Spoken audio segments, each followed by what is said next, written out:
Noticias, segunda edición. Llegó QuickUp, un nuevo turnero online.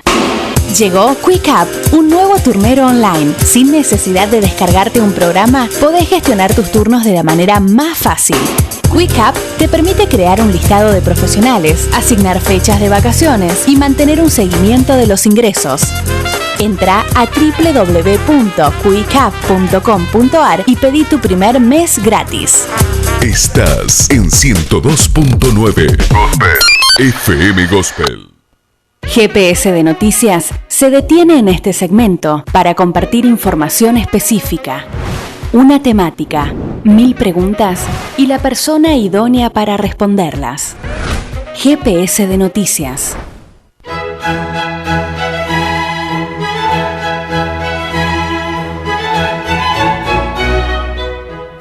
Y con esta elegancia, por pero supuesto. Qué glamour esa música. Sí, ¿no? Te han puesto la alfombra roja. Tremendo.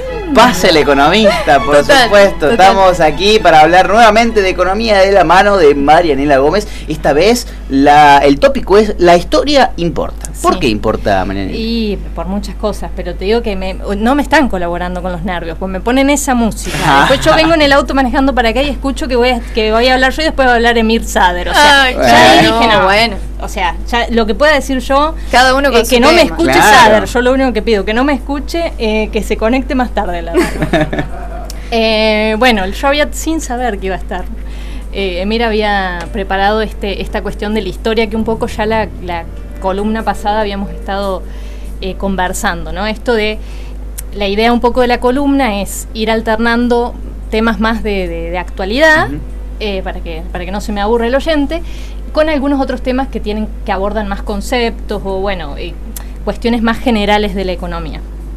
Esta semana nos tocó las generalidades. Y entre esas generalidades, algo que ya habíamos un poco anticipado es esta cuestión de esta pretensión que tiene la economía de parecerse a la física, ¿no? En donde la mayoría de los economistas estudiamos un montón de estadística, un montón de matemática, un montón de econometría, números por todos lados, pero estudiamos muy poco historia. No sabemos casi nada de historia, de hecho. Los economistas, y eso es una tendencia que existe a nivel mundial, lamentablemente, en donde cada vez más en los planes de estudio de la carrera ha ido desapareciendo la historia como algo importante para estudiar. No es un descuido. Yo creo que es bastante adrede, pero bueno, el tema en esta pretensión de que nuestras teorías, las teorías económicas, son sumamente lógicas, son irrefutables porque están confirmadísimas por los números y por la realidad que es objetiva, porque pareciera eso, que la realidad es objetiva, como la de la biología, como habíamos dicho, como la de la química. Bueno, cuestión que no es tan así. La historia es muy importante porque determina nuestro presente, ¿sí? Nuestra actualidad es el resultado de un devenir histórico de muchos sucesos que hacen que estemos en el lugar que estamos por lo que sucedió antes, pero también es importante no solo por eso, no solo porque nos habla de nuestro presente, sino porque también más sutilmente determina lo que nosotros pensamos, la economía, la historia, lo que nosotros creemos, ¿sí? ¿Cómo es esto de que influye en lo que creemos? Bueno, es sencillo. Nosotros decimos, cuando queremos convencer a alguien en una charla, no hay el argumento más efectivo, más eficaz que el de basarse en un hecho real, ¿no? Yo te estoy hablando esto pasó, ¿sí? Entonces, esa posibilidad de convencer, el hecho de que uno se base en un hecho real, hace que la manera en que nos cuentan la historia determine cómo hoy pensamos, ¿sí? Y en economía esto es fundamental cuando uno piensa, bueno, ¿por qué los países se desarrollaron? ¿Por qué los países se desarrollaron? ¿Por qué Estados Unidos es una superpotencia? ¿Por qué Gran Bretaña fue una superpotencia?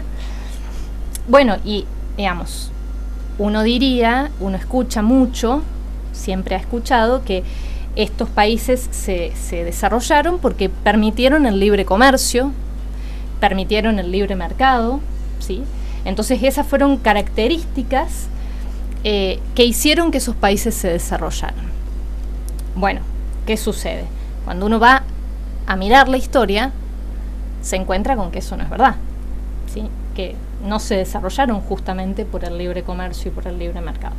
Ya el tema de la libertad, la palabra libertad en economía ha sido muy manoseada también. Sí, da para otra columna, ¿no? Porque fíjense, libre comercio, libre mercado, bueno, tenemos para dedicarnos, por ahí convocamos a algún lingüista o alguien que nos ayude a por qué en economía tiene tanto peso esta palabra libertad. Pero bueno, más allá de eso, y volviendo al libre comercio, el libre mercado, como las recetas clásicas que le permitieron a Estados Unidos y a Gran Bretaña desarrollarse, hay un economista que a mí me gusta mucho, que un compañero una vez me lo nombró y que lo vengo siguiendo desde entonces, que se llama Ho Jong Chang, que es surcoreano. No es el otro, el de la biopolítica, este es otro. Sí, porque a nosotros nos suenan todos parecidos. Sí. Han, creo, Bin Chung Han. Bin Chung Han, no es ese. Este es Ho Jong Chang. Pero también es surcoreano. También es surcoreano.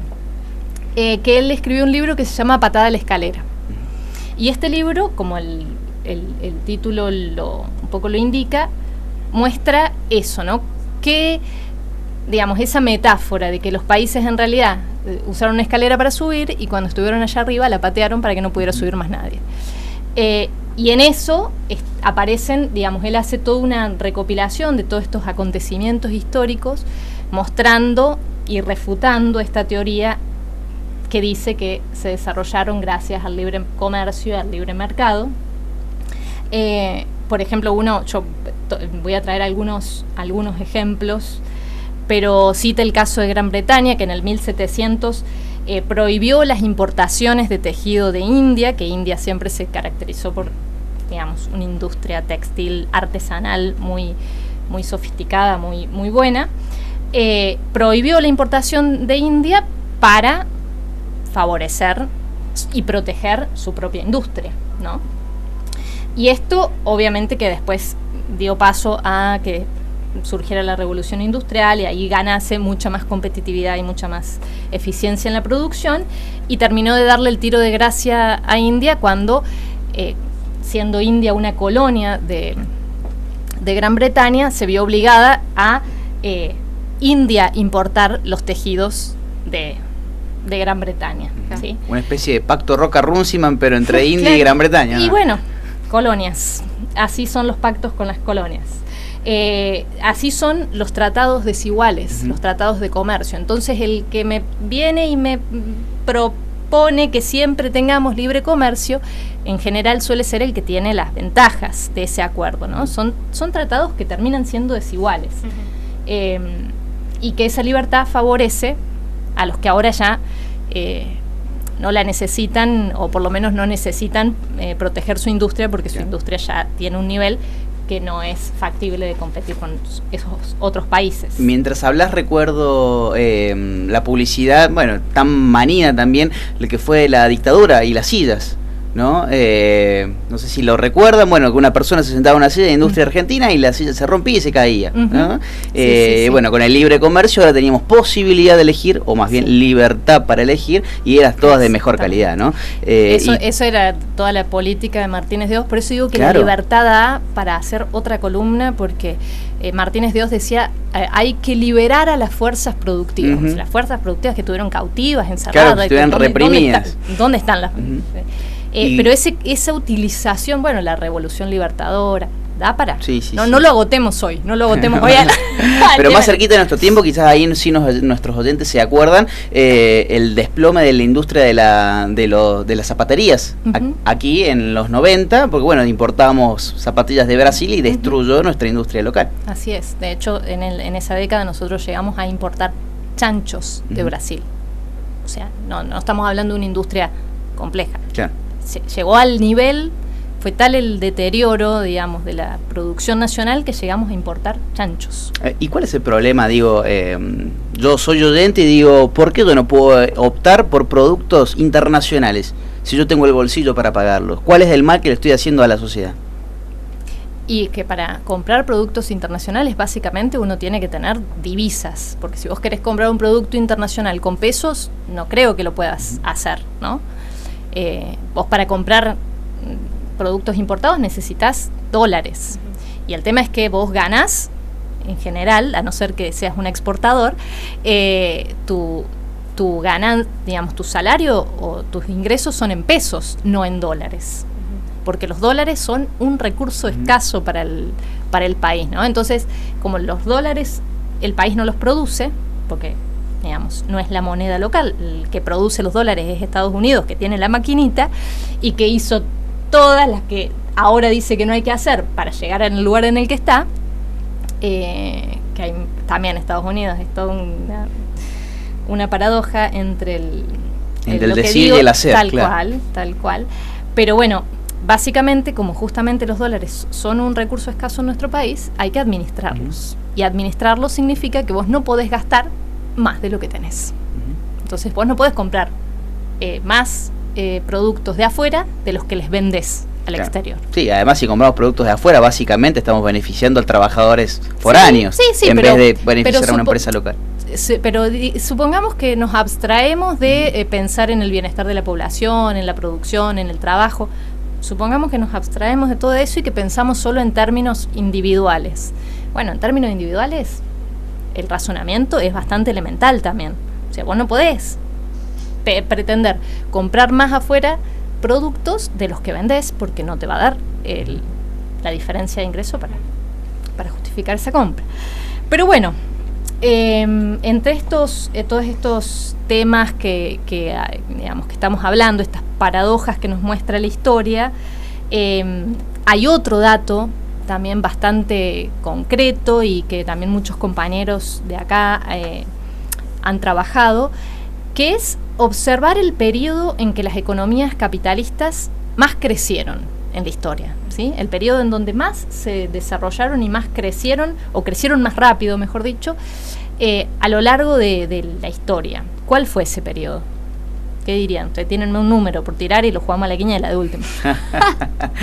Las etapas coloniales, digamos, ¿o no? No, el periodo en que más creció el capitalismo, en donde más rápido creció el capitalismo, fue entre 1950 y 1970.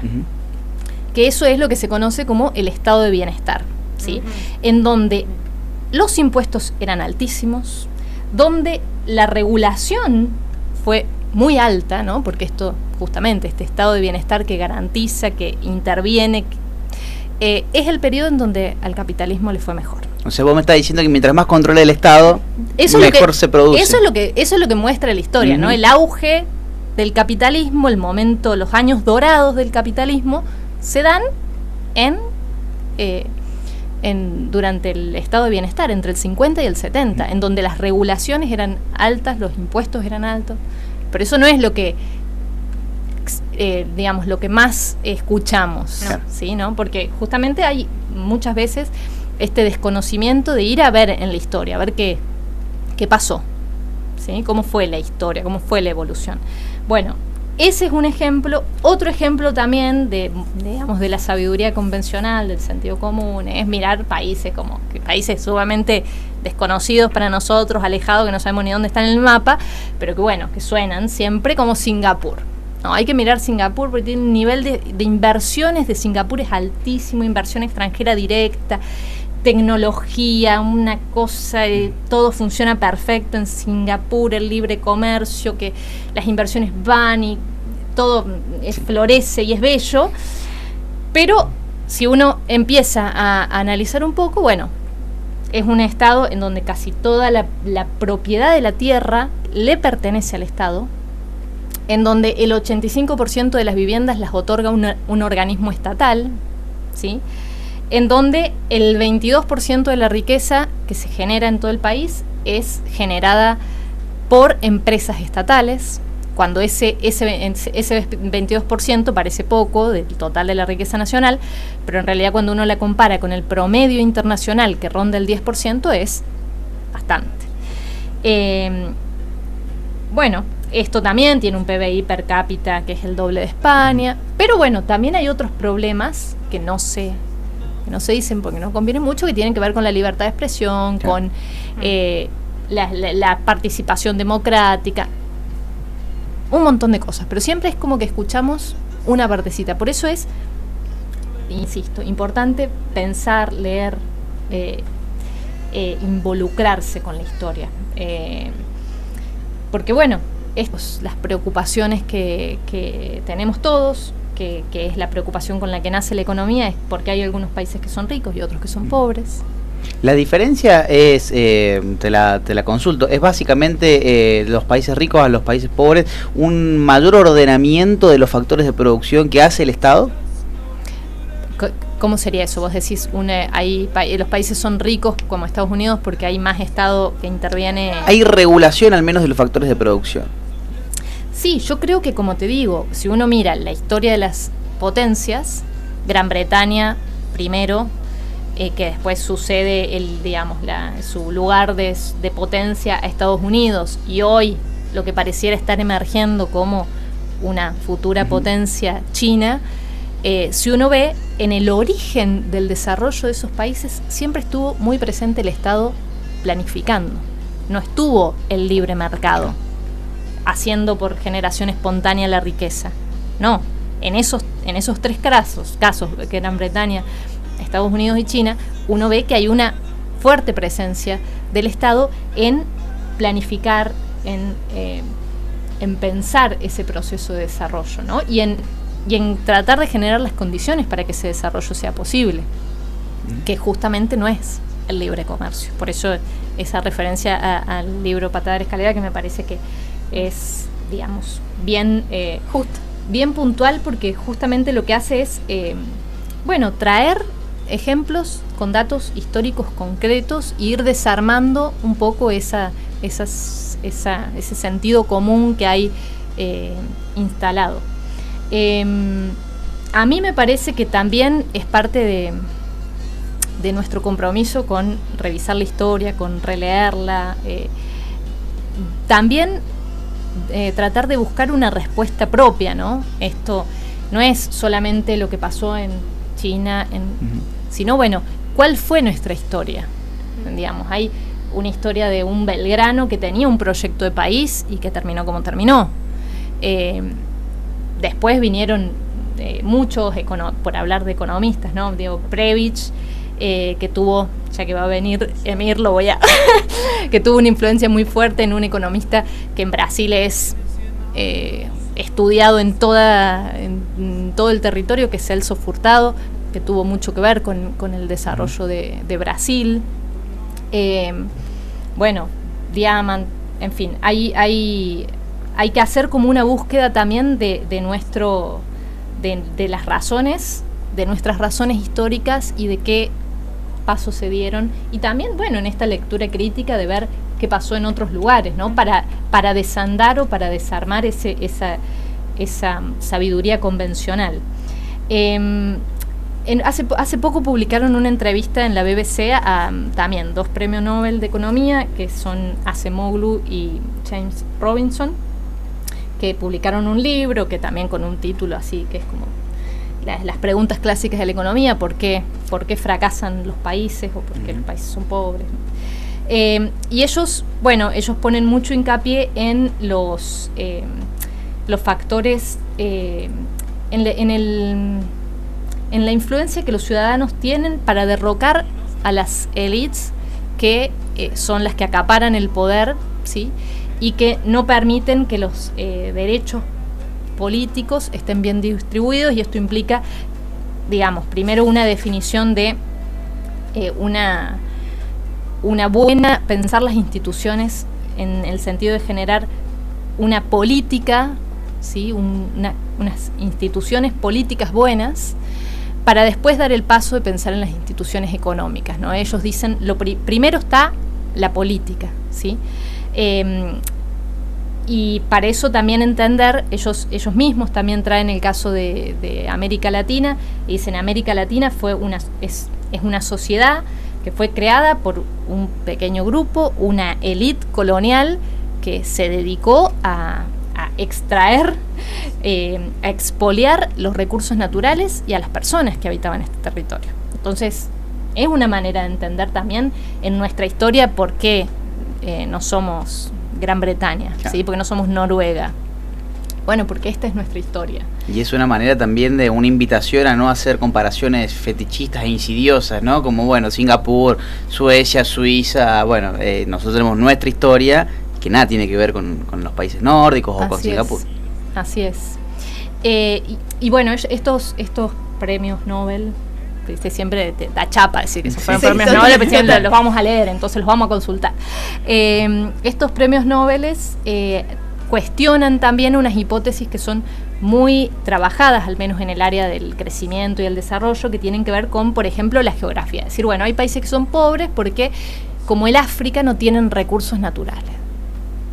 África es un continente riquísimo en recursos naturales, ¿no? Pero hay un poco esa idea, bueno, no, el clima, la tierra, hay enfermedades tropicales que se transmiten gracias al clima que hay en esa región. Bueno, ellos también se encargan de tomar esos ejemplos e ir,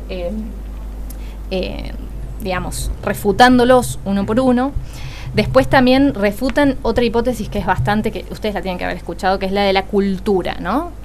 Digo, explicar por qué unos países son desarrollados y otros no, pues decir, bueno, ellos son protestantes y el resto son católicos, y los protestantes tienen otra relación con el dinero que es distinta a la relación que tienen los católicos. Bueno, también toman ejemplos para ir refutando esta teoría.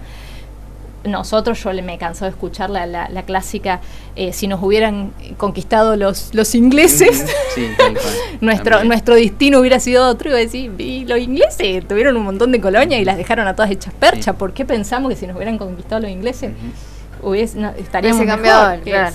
Bueno. Y otra hipótesis que también es esto, la incapacidad. Bueno, no, los mercados son imperfectos y los políticos, los economistas no han sabido conducir la política económica para, bueno, es interesante ver esto, ¿no? Cómo todos estos argumentos con ejemplos históricos se pueden ir refutando. Uno puede estar de acuerdo o no con la teoría, con la hipótesis de las instituciones que plantean Acemoglu y Robinson, pero no deja de ser interesante por lo menos leerlos, pensarlos, cuestionarlos. Voy a ir cerrando, porque no quiero que me echen. Iba a decir un pequeño, para nuestros seguidores de Milei, quería decir una pequeña cuestión, que, por ejemplo, Hayek y Friedman, que son los economistas, obviamente, fundadores del pensamiento libertario de hoy, no digo que Milei sea descendiente de estos, nada más lejos, ¿no? Porque está en otro plano. Yo diría que está más cerca del esoterismo que de Hayek y de Milton Friedman, pero bueno, no importa. Digo, ellos plantean, Hayek y Friedman plantean que hay un vínculo directo entre la democracia y el capitalismo, ¿no? Con esta idea de las instituciones también, que uno puede ser un poco más crítico. Si uno mira la China de hoy, no, esa relación no se estaría cumpliendo, ¿no? Democracia-capitalismo. Si uno mira el Chile de Pinochet, capitalismo floreciente, no estaría cumpliendo. Si uno mira los países de Medio Oriente, los niveles de riqueza que tienen esos países y sin embargo los descontentos al interior de esos territorios, los conflictos más que descontentos, bueno, es otro tema, también es otro ejemplo concreto.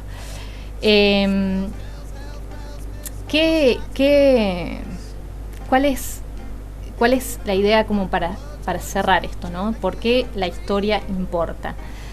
La historia importa porque nosotros necesitamos, y cuando digo nosotros digo los economistas y las personas que están dirigiendo la política económica, necesitan evitar los experimentos con personas, ¿sí? Nosotros no tenemos laboratorio porque no somos ni físicos, ni químicos, ni biólogos. No hay un laboratorio. El único laboratorio del cual podemos echar mano es el de la historia, ¿sí? Entonces, ya sabemos cómo nos fue con las economías de planificación centralizada, ya sabemos cómo nos fue con las economías de filtración y el famoso derrame en los 80-90, ya sabemos cómo nos fue con las políticas de austeridad recientes en los PIGS, ¿sí? Después de la crisis subprime en Europa, ya sabemos cómo nos va con el endeudamiento. Entonces, estudiar, y por más de que suene cliché, es estudiar, permitirse conocer para no repetir la historia, ¿sí? O al menos para no repetir las políticas económicas que ya sabemos a qué resultados nos llevan. Muy bien, un lujo. Sí, muchas gracias. Muy bueno. Marianela Gómez con la columna de Economía. Carly, algo... No, muy bueno, muy interesante, para pensarlo. Sí. Porque la verdad que nos estamos comiendo algunas que ejes falsos, me parece ahí. Así que bueno, está bueno. Es difícil también competir con un aparato mediático que invita a pensar el FMI como, bueno, no, ahora vino Cristalina Georgieva, es una institución nueva, renovada, una lavadita de cara, claro. Es el ángel de la guarda que nos va a proteger ahora de golpe, porque tiene una relación de 3 personas con Martín Guzmán, ¿viste? Entonces, bueno, que es muy difícil también competir con eso. Pero bueno, por suerte tenemos a ti para ilustrarnos aquí sobre economía. Hacer algunos comentarios nada más. Bueno, te esperaremos. ¿Cuándo te esperaremos? Bueno, después lo charlamos. Sí. Yo ya le dije, yo vengo. Si me abren la puerta. Es más, si después va a venir Sader o van a tener algún otro columnista estrella, yo me quiero anotar porque quiero escuchar que aparecen los dos nombres juntos. Claro. Totalmente. Bueno, hoy en los avances del programa está Marianela Gómez y Emil. Por eso, yo te venía manejando, se me puso la piel de gallina cuando escuché eso. Bueno, muchas gracias y nos reencontraremos el miércoles que viene entonces. Dale, un abrazo. Gracias. Marianela Gómez con la columna de Economía. Esta vez hablamos de la historia importa. Nosotros vamos a un corte y volvemos con más GPS de noticias. Esto es GPS de Noticias, segunda edición. GPS de Noticias se detiene en este segmento para compartir información específica, una temática, 1000 preguntas y la persona idónea para responderlas. GPS de Noticias.